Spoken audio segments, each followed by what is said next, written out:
Sejam bem-vindos ao módulo de número 2 do nosso curso Via Aérea Blindada e agora é a hora que a gente vai partir para intubação orotraqueal. Vamos falar aqui sobre as etapas, os 7 P's que salvam vidas no manejo da via aérea. Eu, Rafael Alcântara, vou junto com você destrinchar esses 7 P's e agora nessa aula que você tem que parar tudo, larga o celular, pega papel e caneta e vamos fazer a anotação adequada porque você vai precisar disso no seu plantão. Esse passo a passo aqui, doutor, é o passo a passo destrinchado, é a aula ideal para você que quer dominar de vez a intubação orotraqueal. Então fica ligado nessa aula porque está imperdível. Vamos comigo então no manejo da via aérea na nossa intubação orotraqueal. Primeiro, falando da nossa sequência rápida de intubação, você precisa entender que toda falha na intubação é grave. E a falha é dita como uma quebra no 7 P's da intubação. E você tem que entender que a sequência rápida de intubação é a técnica padrão ouro para controlar a via aérea de um paciente. É o que a gente usa em mais de 80% dos casos. E ela tem um propósito único: intubar sem hipoxemia. Não quer dizer que é intubar rápido, mas é intubar com qualidade e evitar que esse paciente não evolua para hipoxemia ou colapso hemodinâmico, certo? E aí, a gente tem um princípio, que é minimizar a apneia. Minimizar o período em que o paciente não está sendo oxigenado, prevenir a aspiração e hipoxemia e o colapso circulatório. Antes de passar um tubo, você tem que estar com isso em mente, esses 3 princípios. Não posso deixar meu paciente muito tempo em apneia, não posso deixar meu paciente ficar hipoxêmico, não posso meu paciente fazer instabilidade hemodinâmica. Então, quando indicar uma via aérea definitiva e a sequência rápida de intubação, paciente inconsciente, com rebaixamento do nível de consciência, insuficiência respiratória aguda e o paciente que está instável e necessitam, podem evoluir para um desconforto ou insuficiência respiratória, você precisa controlá-la precocemente. Seguindo aqui então, a gente vai falar hoje, nesta aula, dos tão falados e tão renomados 7 P's da sequência rápida da intubação. A espinha dorsal da via aérea blindada, o nosso passo a passo da via aérea blindada que você, médico, Emerge Papers, aluno do nosso curso, tem que dominar.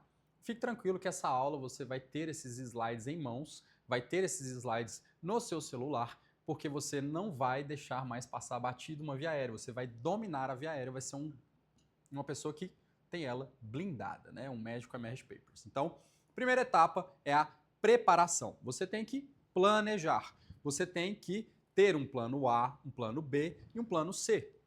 Material checado e completo, bem organizado. Você vai pré-oxigenar, evitando dessaturação e apneia, você vai hipersaturar os seus alvéolos, seus pacientes. Você vai pré-tratar ou proteger, evitar que o paciente evolua com reflexos inadequados. Você vai corrigir e tratar alterações circulatórias, você vai fazer a paralisia com indução, induzir e bloquear o seu paciente. Você vai proteger e posicionar o seu paciente, aspirar quando necessário e posicionar o seu paciente. Você vai passar o tubo e vai fazer a pós-intubação, que é o manejo e checagem adequada do tubo. Então, é esse o passo a passo, são esses 7 P's que vão blindar a sua via aérea. Se você errar um deles, provavelmente você não tem uma via aérea blindada. Então você tem que ter eles em mente sempre que for intubar o seu paciente. E aí, seguindo, a gente vai passar por cada um desses itens. P1, que é o primeiro P, a preparação. A preparação, ela acontece nos primeiros 2 minutos. É o tempo enquanto a equipe se posiciona, o pessoal traz o carrinho de parada, traz o ventilador mecânico, traz o carrinho de intubação e você está checando o seu material. É o seu momento do checklist. Você vai checar seu paciente, a gente já aprendeu a olhar a anatomia do paciente, ver se ele tem uma via aérea difícil, definir qual que é o plano A. Você vai ter um videolaringo ou um laringoscópio. Plano B, uma máscara laríngea. Plano C, a sua crico. O legal dos carrinhos de via aérea é que eles têm os planos divididos por gavetas. Então, se possível, uma dica para você dar lá no seu serviço de pronto-socorro e sala vermelha é montar um carrinho de via aérea, tá? Com a gaveta plano A, uma gaveta plano B e outra gaveta plano C. Fica fácil e organizado e ganha-se tempo, certo? Evitar improviso, cheque cada um dos materiais, revise os seus equipamentos e faça um briefing rápido da sua equipe. quem vai intubar, quem vai manejar as medicações, quem vai ventilar e quem vai manejar o ventilador mecânico. E tenha preparado nesse momento o seu resgate, o seu plano de estabilização circulatória, suas medicações principalmente vasopressoras, sedativas e as medicações que podem ser necessárias no decorrer aí do procedimento de intubação, principalmente sedanalgesia e vasopressor. Então, tenha isso aqui, doutor. Pelo menos isso aqui checado.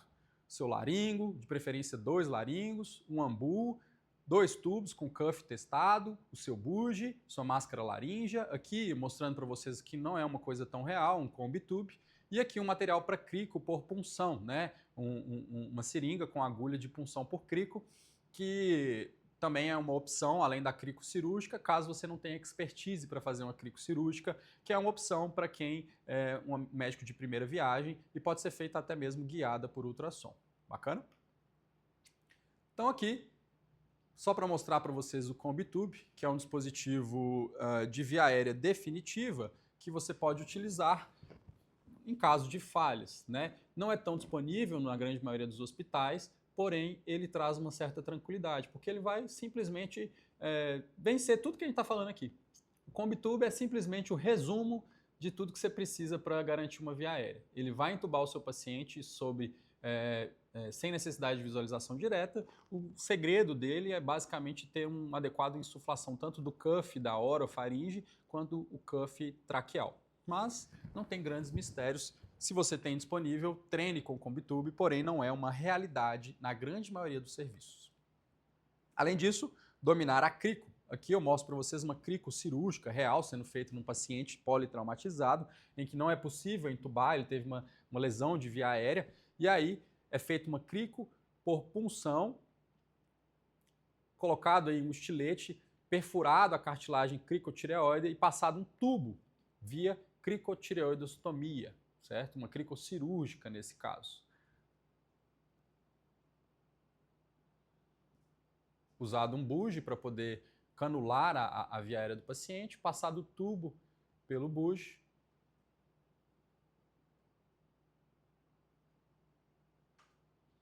garantindo aí uma via aérea de resgate nesse paciente politraumatizado, garantindo que ele consiga ser transportado com qualidade e aí temos uma vida salva aí por esse médico socorrista. Olha que coisa sensacional. Segundo P é a pré-oxigenação. Pré-oxigenar o seu paciente, saturar os alvéolos, gasta-se 3 a 5 minutos nesse momento. Então, em 3 a 5 minutos você vai pré-oxigenar seu paciente, visando uma saturação próxima de 100%. Essa pré-oxigenação vai ser com FO2 em alto fluxo, a gente chama de flush rate de oxigênio, para você permitir que esse paciente, durante a laringoscopia, não evolua com hipoxemia. Utilizado principalmente a sua máscara não reinalante ou a VNI. E durante a intubação, naqueles pacientes de alto risco de hipoxemia, você pode mantê-lo com um catéter nasal de alto fluxo. Seguindo, nosso terceiro P, mostrando aqui a nossa pré-oxigenação, certo? 3 a 5 minutos. Lembrar, né, que no paciente que tem drive respiratório, você não precisa ventilar o ambu, por exemplo. Você só vai posicionar e abrir via aérea e oxigenar em fluxo rápido, no flush rate. Se o seu paciente não tem drive respiratório, nesse caso você precisa ventilar, ventilação de resgate, no caso um paciente em parada respiratória, o indicado de ventilação de resgate, uma ventilação a cada 5 segundos, a cada 6 segundos. Seguindo, essa tabela é uma tabela sensacional que mostra que durante a sequência rápida de intubação, durante o período de apneia e laringoscopia, o seu paciente ele pode dessaturar, e ele desatura rápido. E quem é o paciente que desatura rápido? É aquele paciente adulto obeso. O paciente obeso, ele sai de 100% de oximetria para menos de 85 em menos de 4 minutos. Ou seja, fase de saturação grave. Por isso que é importante você fazer essa pré-oxigenação adequada, para evitar essa dessaturação em apneia nesses pacientes. Então, isso te dá tempo para fazer laringoscopia e passagem de tubo com tranquilidade, certo? Essa tabela é uma tabela sensacional que mostra o porquê de pré-oxigenar. Posicionamento. Nesse momento você vai fazer o posicionamento do seu paciente. A gente falou no nosso módulo 1 que o posicionamento é essencial. Qualquer procedimento exige preparação e posicionamento. No caso do paciente magro, coxinha occipital. No caso do paciente obeso, em rampa, ramped position. Mostrando aqui para vocês uma paciente obesa, em que a gente coloca aqui vários coxins interescapulares no ombro e na região occipital, para alinhar aqui o lobo da orelha com o externo ou o tórax da paciente. E pode ser que seja necessário diversos tipos de posicionamento, isso vai depender do paciente que está em questão sendo avaliado. Você tem que avaliar principalmente essas questões anatômicas, né? O lobo da orelha ou trago tem que estar na altura aqui do tórax do paciente ou do mamilo. Como fazer esse posicionamento? Existem várias formas, várias técnicas, a depender do tipo de paciente. Vejam só, essa paciente aqui teve que fazer uma ramped position, vejam só a quantidade de lenços e cobertas que foi necessário para poder fazer um adequado posicionamento da paciente. Aqui, mostrando novamente uma imagem que eu já mostrei para vocês, o uso de dispositivos, como por exemplo o campo cirúrgico, cobertas, rampa, cabeceira da cama elevada, travesseiros para adequado posicionamento. Às vezes você não vai ter todo aquele material lá disponível com facilidade, você vai utilizar o que tem disponível para você para poder fazer o adequado posicionamento. O que você não pode fazer é não posicionar. Então, estou falando isso aqui de novo porque é importante. Se você não posiciona o seu paciente, a chance de falha na tentativa de intubação é muito grande. Então, posicione seu paciente. Novamente, um adequado posicionamento do paciente. E aí a gente vai para o pré-tratamento. O que é o pré-tratamento? Medidas que reduzem a resposta simpática, reduzem a hipoxemia e broncoespasmo antes da indução. Nesse momento também, você está estabilizando a parte circulatória. O pré-tratamento, doutor, não é obrigatório, é se necessário. Você está avaliando o seu paciente e você identifica que tem um risco de uma alta resposta simpática, desse paciente ter um pico pressórico, ter uma taquicardia. Então você pode usar um fentanil, 1 a 2 microgramas por quilo. Seu paciente tem um risco aí de uma resposta adrenérgica importante, principalmente em pacientes com traumas neurológicos, você pode utilizar uma lidocaína, 1 a 1,5 micrograma quilo. Seu paciente está hipotenso, você acha que durante a indução e a hipnose ele possa fazer hipotensão, você pode usar um vasopressor, uma noradrenalina, certo? Então isso aí é uma blindagem, é a preparação. Lembra que eu falei que é posicionar e preparar? Posicionou e preparou. Eu deixei meu paciente com a via aérea alinhada e agora eu tenho as medicações prontas, eu tenho um arsenal terapêutico caso algo de errado aconteça, se necessário, certo? Então é isso que vocês têm que ter em mente. E aí, a gente vai para a nossa paralisia com indução e eu coloco aqui para vocês as doses de paralisia e indução e os medicamentos. Fiquem tranquilos que já já eu vou passar um macete do nosso curso aqui em Emerge Papers que vai facilitar a sua vida, porque eu sei que uma das dificuldades do médico recém-formado é gravar doses, que era uma dificuldade minha assim que eu me formei e eu tenho certeza que muitos aqui também têm esse problema. Fiquem tranquilos que novamente a gente vai disponibilizar essa aula para vocês e vocês vão ter aí um checklist de bolso para vocês no seu plantão. Então, indução, ketamina, etomidato, propofol e midazolam. Com destaque, ketamina para o paciente que está estável, etomidato para o paciente que você não tolera hipotensão, propofol se você quer um efeito rápido, mas que causa hipotensão, midazolam se você quer uma amnésia. Lembrando que o tempo de início do midazolam é lento e cada vez mais critica-se o uso do midazolam na sequência rápida de intubação, principalmente nos pacientes chocados. Bloqueio neuromuscular, teremos o succinilcolina e o rocurônio. Succinilcolina é o nosso bombril, pau para toda obra, a gente usa sempre que disponível, porém muito cuidado na hipercalemia, paciente em queimaduras, porque tem risco de hipercalemia grave com arritmias. Se você tem disponível, use o rocurônio, que ele é melhor, tem antídoto, que é o nosso Sugamadex, e ele não causa esse efeito colateral que é a hipercalemia.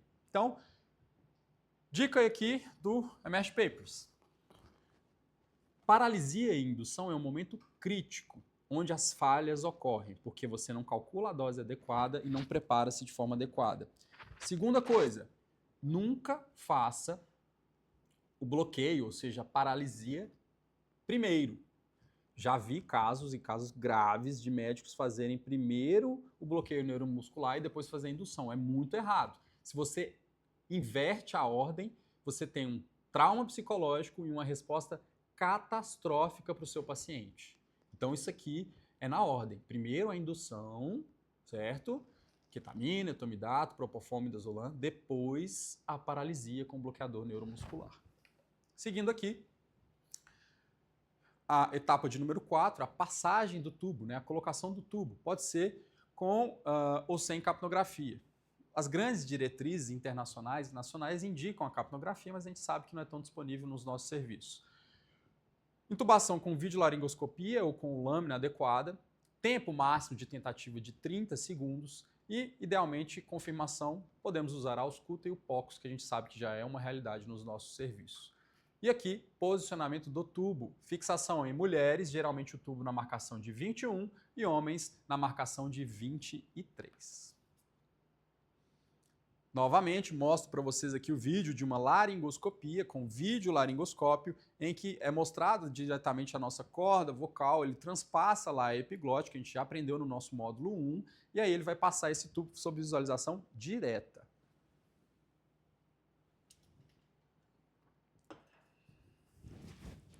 Passagem do tubo, a gente vai para a nossa próxima etapa, aqui mostrando com o videolaringo, né, a mesma coisa, só que um fast track aqui, um outro tipo de videolaringo com a adequada visualização de cordas vocais, e aí posicionamento adequado do videolaringo, passou-se aí a epiglote, e aí ele faz uma leve rotação de 180 graus para facilitar a passagem do tubo e do cuff e está entubado o paciente. Além disso, se você vai fazer uma laringoscopia, você não tem um videolaringo, você deve, é importante que você utilize um buge. As diretrizes falam que mesmo na videolaringoscopia o buge também é importante, ele ajuda na hora de passagem do tubo, tá? E vejam só, aqui a equipe como um todo fazendo um bom posicionamento do paciente, fazendo também a manobra de burpee e fazendo a abertura da via aérea para facilitar a visualização das cordas vocais. E aí eu trago para vocês essa tabela. Essa tabela que é importantíssima porque mostra para vocês o seguinte: quanto maior o número de tentativas, maiores os riscos que seu paciente vai estar exposto. Então, após a segunda tentativa, taxa de hipoxemia aumenta, regurgitação, aspiração, bradicardia e parada cardiorrespiratória. E aumenta muito. Então, por isso que a gente fala, doutor, tentou uma vez, tentou 2 vezes, não conseguiu, você vai passar para o plano B. Plano B, dispositivo supraglótico. Não conseguiu entubar, não conseguiu ventilar, plano C, crico. Então, tenha os 3 planos em mãos e dominados. Seguindo aqui, a melhor visualização da glote, a gente já falou, manobras de posição olfativa, manobras de burpee, um adequado relaxamento neuromuscular, né, um bloqueio adequado e uma adequada laringoscopia. São os 4 pilares de uma boa visualização. Falamos da manobra de burpee no nosso módulo 1, a nossa Back Upright Pressure. Falamos da nossa classificação de Cormack-Lehane, que o burpee transforma um Cormack-Lehane 3 num Cormack-Lehane 2. E falamos do buge, que a gente vai falar novamente, que o médico que está capacitado, sabe utilizar um buge, ele aumenta a taxa de sucesso na hora da sua intubação. Isso já é comprovado por estudos. E aqui, mostrando aí novamente uma intubação guiada por um videolaringo, o nosso King Vision, um videolaringo muito utilizado aqui no Brasil para treinamento e também para prática em vida real, para poder fazer uma adequada intubação do paciente. Aqui, uma troca de tubo utilizando um buge. Vejam só que bacana. Introduz o buge no tubo antigo, retira o tubo com a introdução adequada do buge e, é claro, sob a adequada cedo, analgesia da paciente, bloqueio adequado, você vai introduzir o novo tubo. Lembre-se da rotação para não bater a ponta do tubo lá na corda vocal da sua paciente. Não force o tubo demais, tá? Cuidado em forçar o tubo. E o ideal é o quê? Laringoscopar, o que o médico não fez aqui.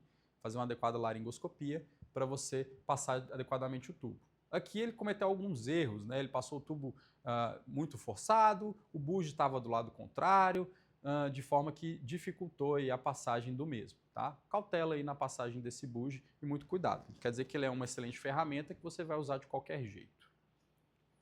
E a última etapa, nosso P7, é o pós-intubação. Como é que eu vou manejar o paciente após a intubação? A minha cedoanalgesia, geralmente com midazolam e fentanil, tá aqui a dose para vocês. A minha ventilação inicial, o ajuste inicial do meu ventilador, que a gente vai falar no próximo módulo, fiquem tranquilos, módulo de número 4, perdão. Estabilização hemodinâmica, após a intubação você tem que avaliar a hemodinâmica do seu paciente e checar o posicionamento adequado do tubo, além de avaliar a marcação 21 e 23, 21 mulher e 23 em homens, avaliar o posicionamento do tubo com ausculta, raio-x de tórax ou ultrassom point of care. E aqui eu estou deixando para vocês um kitzinho, o nosso checklist Emerge Papers do plano A, como é que é a intubação orotraqueal, o plano B, a passagem da máscara laríngeo, o dispositivo supraglótico, e o plano C, que a gente vai falar no módulo 3, a nossa via aérea cirúrgica. Legal? Para você ter em mãos esse kit de medicamentos e de material que você vai precisar ter, até para você montar o seu carrinho de parada, de via aérea, para você ter lá no seu hospital. Então, pega esse guia aqui, esse passo a passo e monta. Ah, não quero fazer isso? Tenha pelo menos ele no seu celular para que você possa utilizar quando necessário. Vai estar aqui disponível esse material para vocês nessa aula, para facilitar o seu aprendizado e a sua consulta. Além disso, como eu falei, que ia deixar para vocês materiais de segurança, que é essencial que você tenha na hora de fazer o seu procedimento. Os materiais para indução, como fazer, as doses que você geralmente vão utilizar. Bloqueadores neuromusculares. Medicações para pré-tratamento, caso seja necessário, indicado para o seu paciente. E medicação para pós-intubação, pseudoanalgesia sequencial, e como você vai preparar e diluir essas medicações. Então tá aqui o checklist, o kit completo para você. E para finalizar essa aula, coisas que você não pode fazer. Indução sem pré-oxigenar, fazer propofol em paciente chocado, doses erradas de bloqueador neuromuscular, geralmente subdose vai fazer com que dificulte a sua intubação, evitar ou não fazer a estabilização circulatória do seu paciente e não planejar, não ter o plano A, plano B e plano C. E assim, a gente finaliza essa nossa primeira aula do módulo 2, que a gente passou pelos 7 P's, os 7 passos para manejo de via aérea, e aí você tem agora essa aula em mãos, um checklist. Eu não vou ficar falando de doses, diluições, você precisa checar isso depois. Você tem o nosso livro-guia de medicações na emergência, você tem agora esse material para você poder utilizar no seu plantão. Te vejo na nossa próxima aula. Um grande abraço.